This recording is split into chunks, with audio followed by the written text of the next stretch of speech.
Hello students, class 10th के लिए next video का पार्ट है ये। आज हम स्टार्ट करेंगे रेस्पायरेशन। तो रेस्पायरेशन क्या है? एक बायोकेमिकल प्रोसेस है जिसमें जो ऑर्गेनिक कंपाउंड्स लिए हैं हम लोगों ने, उनका स्टेप वाइज ऑक्सीडेशन होता है ताकि सेल के अंदर एनर्जी रिलीज़ हो सके।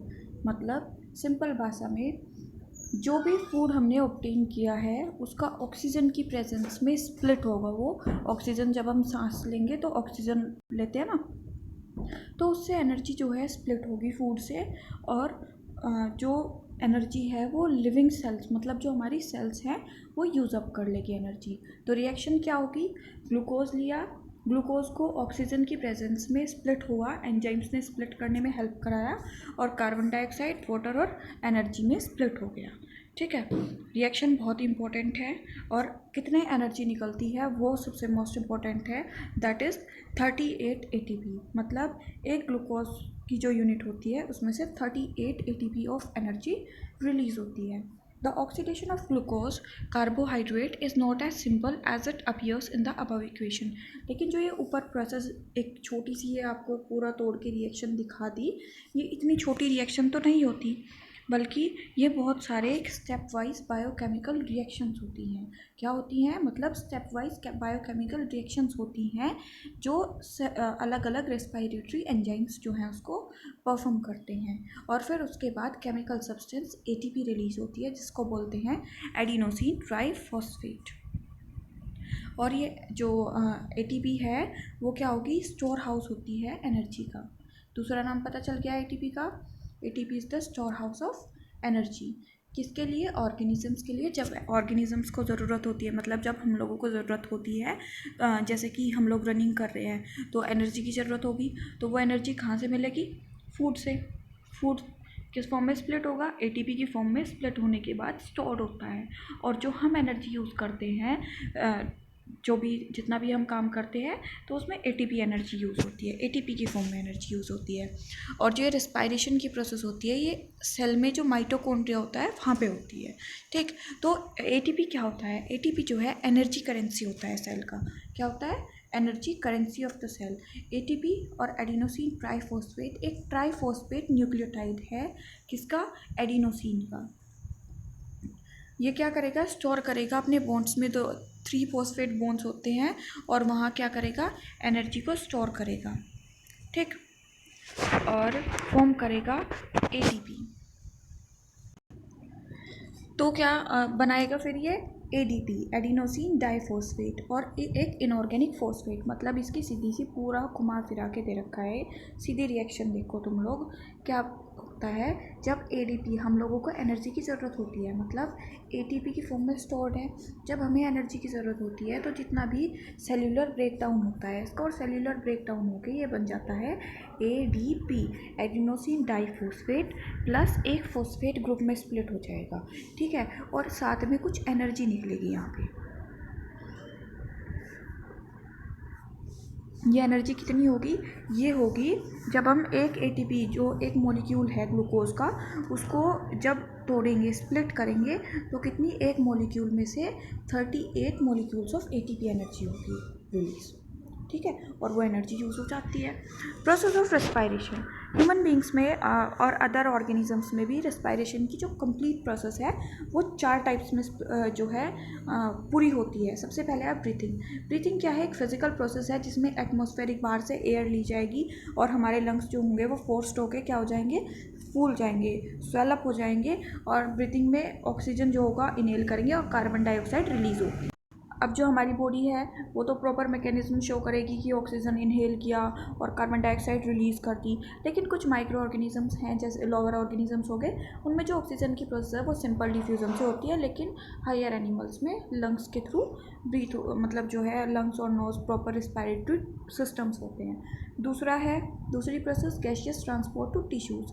अब जो ये है ऑक्सीजन वगैरह जो बॉडी में एंटर तो कर गई, अब वो टिश्यू तक कैसे जाएगी? जो ऑक्सीजन इनहेल की है वो एब्जॉर्ब करेगा ब्लड, लंग्स से।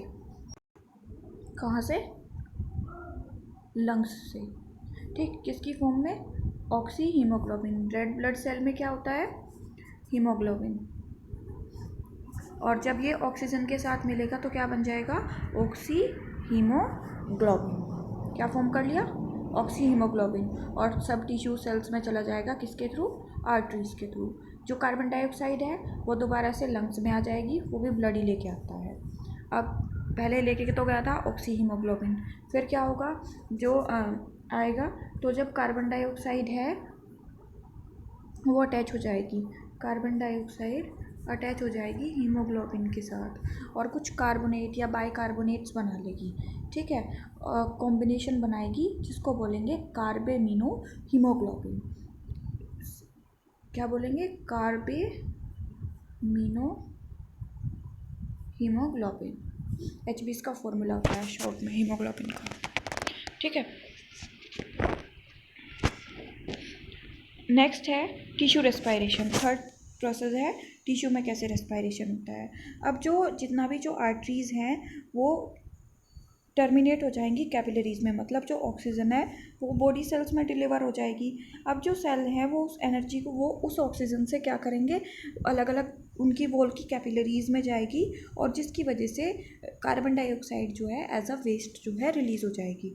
मतलब ये कोई सेल है, यहाँ पे कुछ मॉलिक्यूल्स थे किसके, कार्बन डाइऑक्साइड की। तो क्या हुआ, कैपिलरीज ने फोर्स किया कि कार्बन डाइऑक्साइड तो रिलीज़ हो जाए बाहर और जो बाहर से हीमोग्लोबिन आया है वो हीमोग्लोबिन आके अटैच हो जाए यहाँ, मतलब ऑक्सी हीमोग्लोबिन जो है वो तो यहाँ पे आके सेल्स की कैपिलर यहाँ पे अटैच हो जाए सेल्स पे और बाकी कार्बन डाइऑक्साइड रिलीज आउट हो जाए। अब बात होती है सेल्यूलर रेस्पिरेशन की, वही सेम कन्वर्ट होके एटीपी में रिलीज़ हो जाएगी। ठीक, दो टाइप्स की सेल्यूलर रेस्पिरेशन होती हैं, aerobic, anaerobic.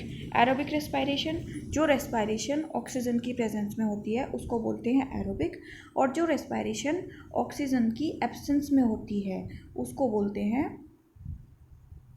Anaerobic. Clear difference.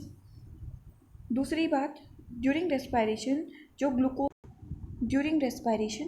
जो ग्लूकोज होगा वो कम्प्लीटली ऑक्सीडाइज्ड हो जाएगा। यहाँ पे कहीं में कार्बन डाइऑक्साइड रिलीज़ करेगा H2O और 38 एनर्जी ATP एनर्जी निकल जाएगी। लेकिन एनारोबिक रेस्पिरेशन, सबसे पहली बात एब्सेंस ऑफ ऑक्सीजन, बिना एयर के होगी। मतलब ये कुछ बैक्टीरिया जैसे कि लैक्टोबैसिलस हो गया, यीस्ट या इंटरनल पैरासाइट्स जो डिसीज़ कोज करती हैं जैसे कि टेप वोम हो गया, राउंड वोम हो गया, इनमें। ठीक, तो वो बिना ऑक्सीजन के रह सकते हैं, तो उनमें यही प्रोसेस होती है। ठीक, तो वो क्या करेंगे, इस प्रोसेस में क्या होता है, इस यहाँ पे जो पायरुविक एसिड है वो कन्वर्ट हो जाएगा इथाइल अल्कोहल में। किस में, इथाइल अल्कोहल में, जिसकी वजह से बॉडी में लैक्टिक एसिड का फॉर्म, मतलब ये तो हमारी बॉडी में होता है, पहले इनका स्मॉलर ऑर्गेनिजम्स का ही देखते हैं। तो क्या होगा, इथाइल अल्कोहल में कन्वर्ट हो जाएगा। ठीक, जिसकी वजह से कुछ कार्बन डाइऑक्साइड और कुछ एनर्जी भी निकलेगी और 10 दिन की प्रोसेस कंप्लीट हो जाती है।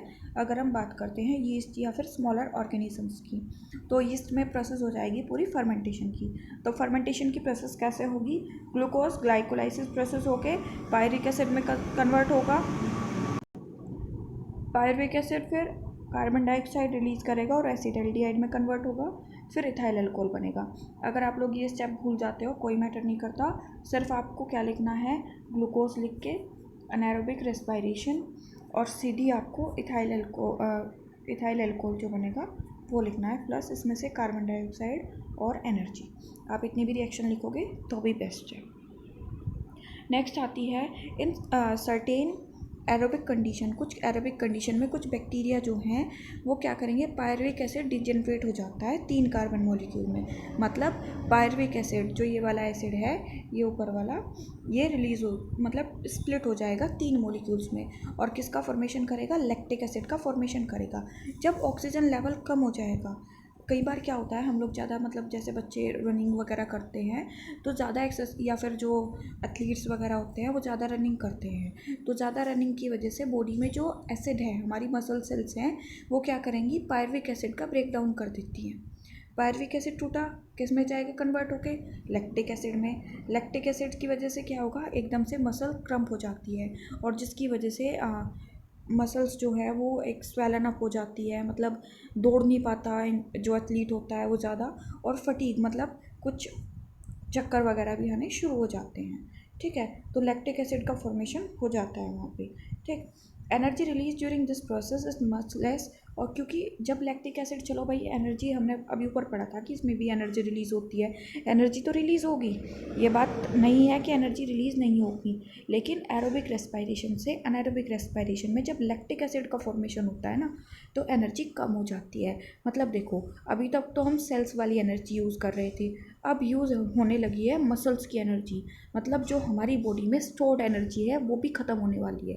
ठीक है, तो इसलिए बॉडी में जो मसल्स जो है वो क्रम्प होना शुरू हो जाती हैं, कमज़ोर पड़ जाती हैं। ठीक, और क्या होता है कि जो एडिशनल ऑक्सीजन वाइग्रस एक्सरसाइज के टाइम पे हम लोग लेते हैं, जिसकी वजह से लैक्टिक एसिड से ग्लूकोज जो है वो रिस्टोर करने के लिए, इस नॉर्मल स्टेट में आने के लिए, जैसे कि ग्लूकोन डी यूज़ कर लेते हैं, या फिर जो और एथलीट प्रोटीन वगैरह के शेक्स होते हैं या मिल्क शेक वगैरह ये सब पी लेते हैं, तो उससे एनर्जी जो है वो प्रॉपर गेन आउट हो जाती है, और इस प्रोसेस को बोलते हैं oxygen depth. Homework, right the chemical reaction of respiration, बताई थी ऊपर, वही रिएक्शन लिखनी है। 1 molecule of glucose produces energy of 10 molecules of ATP, बताया था ये भी, कितना ATP प्रोड्यूस होता है 1 molecule ऑफ ग्लूकोज में से। Name the 4 process of respiration, सिर्फ नाम लिखने हैं, एक्सप्लेन नहीं करना। Right one difference between aerobic and anaerobic respiration, एक एक डिफरेंस लिखना है, चाहो तो रिएक्शन भी लिख देना, ऑप्शनल है। व्हाट इज़ ऑक्सीजन डेप्थ, तो ये इसकी डेफिनेशन लिखनी है।